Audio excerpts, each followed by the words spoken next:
இறையேசுவில் பிரியமான சகோதர சகோதரிகளே, நமது ஆண்டவர் இயேசு கிறிஸ்துவுடைய திருப்பெயரால் உங்களுக்கும் உங்கள் குடும்பத்தில் இருக்கிற அனைவருக்கும் அன்பும் சமாதானமும் மகிழ்ச்சியும் உண்டாவதாக. அன்புமிக்கவர்களே, ஜூலை மாதம் 26ஆம் தேதி தாயாம் திரு அவை கன்னியான புனித அன்னை மரியாளுடைய பெற்றோர்களான புனித ஜோக்கிம் மற்றும் புனித அன்னாள் இவர்களுடைய நினைவு நாளைத்தான் கொண்டாடுகிறது. நமது ஆண்டவர் இயேசு கிறிஸ்துவனுடைய தாத்தா பாட்டியினுடைய நினைவு நாளைத்தான் நம்ம இன்றைக்கு கொண்டாடுகிறோம். அன்புமிக்கவர்களே, நம்முடைய குடும்பங்களில் இருக்கிற மூத்த பெற்றோர்கள் தாத்தா பாட்டி இவர்களுடைய பாதுகாவலர்களுடைய நினைவு நாளை கொண்டாடுகிறோம். தயவு செய்து ஒவ்வொரு குடும்பத்தில் இருக்கிற சிறு பிள்ளைகள் இன்றைக்கு நேரம் எடுத்து நம்முடைய குடும்பத்தில் இருக்கிற தாத்தா பாட்டிகளுக்கு வாழ்த்துதல்களை தெரிவித்து அவர்களிடத்தில் ஆசீர்வாதத்தை பெற்றுக்கொள்ள உங்களை நான் அன்போடு கேட்டுக்கொள்கிறேன். இந்த அருமையான நாளில் நம்முடைய குடும்பத்தில் இருக்கிற வயதான பெற்றோர்கள், அதிலும் குறிப்பாக தாத்தா பாட்டி இவர்களுக்காக சிறப்பான விதத்தில் ஜெபிக்கவும் அவர்களை அன்பு செய்து அவர்களை பாதுகாக்கவும் பராமரிக்கவும் உறுதியேற்க உங்களை அன்போடு வேண்டி விரும்பி கேட்டுக்கொள்கிறேன்.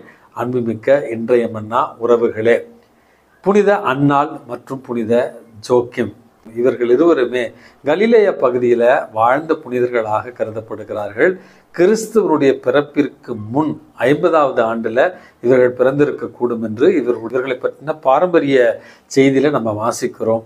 இவர்களை பற்றின விவிலிய குறிப்பு நமக்கு இல்லாவிட்டாலும் பாரம்பரியத்தின் வாயிலாக இவர்களை பற்றின செய்திகள் நமக்கு அறிய கிடைக்கின்றன.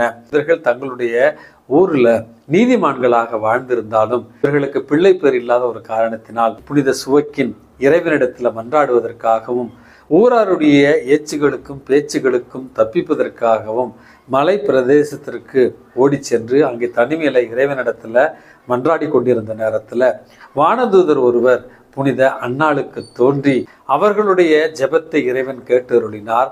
அவர்களுக்கு பெண் குழந்தை ஒன்று அருளாக கொடுக்கப்பட இருக்கிறது.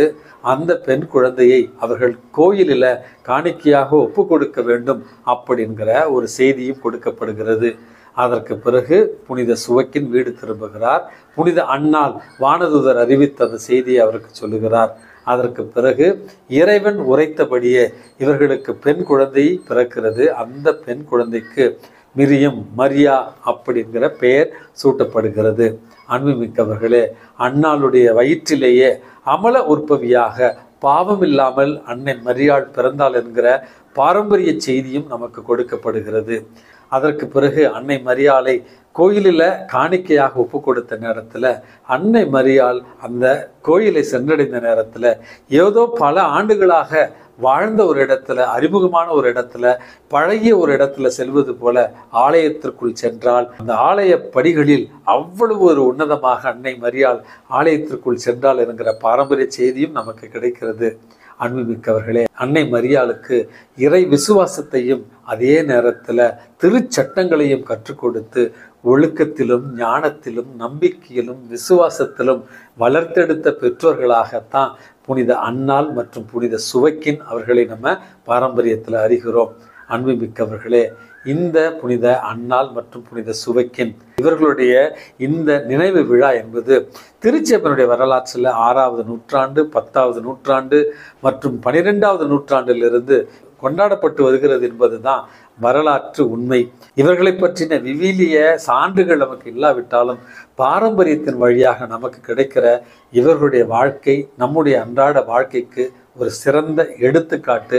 அன்புமிக்கவர்களே, புனித அன்னாளுடைய பெயரை தாங்கி பல துறவு மடங்கள், அதுவும் குறிப்பாக பெண்களுக்கான துறவு சபைகள் இன்றைக்கு இருக்கின்றன. சென்டான்ஸ் அப்படி என்று சொல்லுவார்கள். சென்டான்ஸில் நூற்றுக்கணக்கான துறவர சபைகள் இருக்கிறது என்பதுதான் நிதர்சனமான ஒரு உண்மை.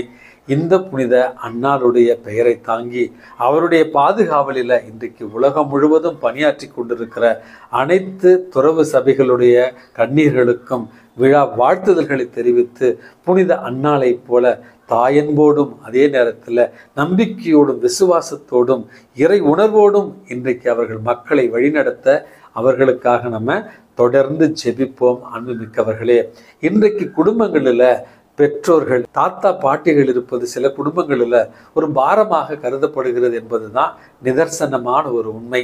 அன்பு உறவுகளே, நாம் வாழ்கிற இந்த உலகத்துல வயதான பெற்றோர்களை பாரமாக நினைக்கிற ஒரு கலாச்சாரத்துல தான் இன்றைக்கு நம்ம இருந்து கொண்டிருக்கிறோம். அன்பு உறவுகளை, இன்றைக்கு மனிதர்களை பயன்படுத்தி பொருட்களை அன்பு செய்கிற ஒரு நுகர்வு கலாச்சாரத்துல தான் இன்றைக்கு நம்ம வாழ்ந்து கொண்டிருக்கிறோம். இப்படிப்பட்ட ஒரு கலாச்சாரத்துல இன்றைக்கு பல சீரழிவுகளை நம்ம பார்க்கிறோம். பெற்றோர்கள் சொத்துக்களை சரியாக பிரித்து கொடுக்கவில்லை என்று பிள்ளைகளே பெற்றோர்களை வெறுத்து ஒதுக்குகிற ஒரு காலச்சூழலை நம்ம பார்க்கிறோம். எனக்கு என்ன நீ சொத்தை கொடுத்துட்ட, எனக்கு என்ன நீ செஞ்சுட்ட, உன் பெரிய மகனுக்கு தானே செஞ்ச, உன் பெரிய மகளுக்கு தானே செஞ்ச, எனக்கு நீ எதுவும் செய்யல, எங்க சொத்தை கொடுத்தியோ அங்கே போய் சாப்பிடு அப்படி என்று வயதான பெற்றோர்களை மனம் நோக செய்கிற ஒரு செயலில் தான் இன்றைக்கு நம்ம ஈடுபட்டு கொண்டிருக்கிறோம். பழைய கதை ஒன்று ஞாபகம் இருக்கும் என்று நினைக்கின்றேன். தன்னுடைய பெற்றோருக்கு கொடுத்து கொண்டிருந்த சாப்பாட்டு தட்டை தன்னுடைய மகன் எடுத்து ஒளித்து வைத்துக் கொள்கிறான். மகனிடத்துல எங்கே ஒளித்து வைத்திருக்கிறாய் என்று கேட்ட கேள்விக்கு மகன் சொன்னானா, தாத்தா பாட்டிக்கு வயதாகி விட்டது, ஆகவே அவர்கள் இறந்த பிறகு இந்த தட்டை உங்களுக்கு பயன்படுத்துவதற்காக நான் எடுத்து ஒளித்து வைத்திருக்கிறேன் அப்படி என்று ஒரு சரியான பாடத்தை தன்னுடைய பெற்றோருக்கு புகட்டினானா அந்த சிறு குழந்தை. அன்பு மிக்கவர்களே, வயதான காலத்துல சிறு குழந்தைகளைப் போல மாறிக்கொண்டிருக்கிற நம்முடைய பெற்றோர்களை புரிந்து கொண்டு நாம் சிறுவர்களாக இருந்த நேரத்துல எவ்வளவு பொறுமையோடும் எவ்வளவு தாட்சியோடும் எவ்வளவு சகிப்புத்தன்மையோடும் நம்முடைய பெற்றோர்கள் நம்மிடத்துல நடந்து கொண்டார்கள் என்பதை புரிந்து கொண்டு வயதான பெற்றோர்களை பேணி காக்கவும் பராமரிக்கவும் அவர்களுக்கு தேவையான மருத்துவ உதவிகளை செய்யவும் அவர்களோடு உடனிருக்கவும் இன்றைக்கு நம்ம உறுதி ஏற்போம். நம்முடைய குடும்பங்களில் இருக்கிற பெற்றோர்களையும் பெரியோர்களையும் மதிக்க நம்முடைய குழந்தைகளுக்கு கற்றுத்தரவும் இந்த ஒரு நாளை சிறந்த ஒரு நாளாக எடுத்துக்கொண்டு நம்முடைய குடும்பங்களில் இருக்கிற பெற்றோர்களையும் வயதான தாத்தா பாட்டிகளையும் நம்ம இன்றைக்கு வாழ்த்தி இறைவனிடத்தில் அவர்களுக்காக பரிந்து ஜெபிக்க இன்றே நம்ம முடிவெடுப்போம். இன்றைக்கு நமக்கு கொடுக்கப்பட்ட நற்செய்தி வாசகத்துல விதைகளோடு களைகளும் சேர்ந்து வளர்கின்றன. அப்பொழுது வேலையாட்கள், இந்த களைகளை மட்டும் நாங்கள் பிடுங்கி எரிந்து விடவா அப்படி என்று கேட்ட கேள்விக்கு அந்த நிலத்தினுடைய உரிமையாளர் சொல்லுகிறார், இப்பொழுது நாம் களைகளை பிடுங்கினால் நல்ல கதிர்களை கூட நம்ம சேர்ந்து பிடுங்கிவிட நேரிடும், அதனால வளர விடுங்கள், அறுவடை நேரத்துல களைகளை மட்டும் பறித்து கட்டுக்கட்டுகளாக கட்டி எரித்து விடலாம், அறுவடையை என்னுடைய களஞ்சியத்தில் சேர்க்கலாம் என்று சொல்லுகிறார். இந்த மண்ணுலகளை நம்ம எப்படிப்பட்ட பாவிகளாக இருந்தாலும் இறைவன் நமக்கு ஒரு வாய்ப்பு கொடுக்கிறார். நல்ல விதைகளோடு தீயவன் களையும் நம்மோடு சேர்த்து விதைக்கிற நேரத்துல இறைவன் நன்மையை மட்டுமே நம்மிடத்துல எதிர்பார்க்கிறார். ஆனால் தீமையை நம்மோடு வளர்கிற நேரத்துல இறைவன் மனம் மாறுவதற்கான ஒரு வாய்ப்பை தருகிறார்.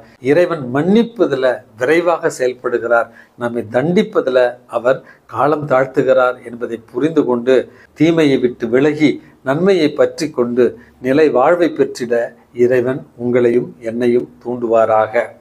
எல்லாம் வல்ல இறைவன் தந்தை மகன் தூய ஆவி உங்களையும் உங்கள் குடும்பத்தில் இருக்கிற அனைவரையும் நிறைவாக ஆசீர்வதித்து பாதுகாத்து வழி நடத்துவாராக. ஆமேன்.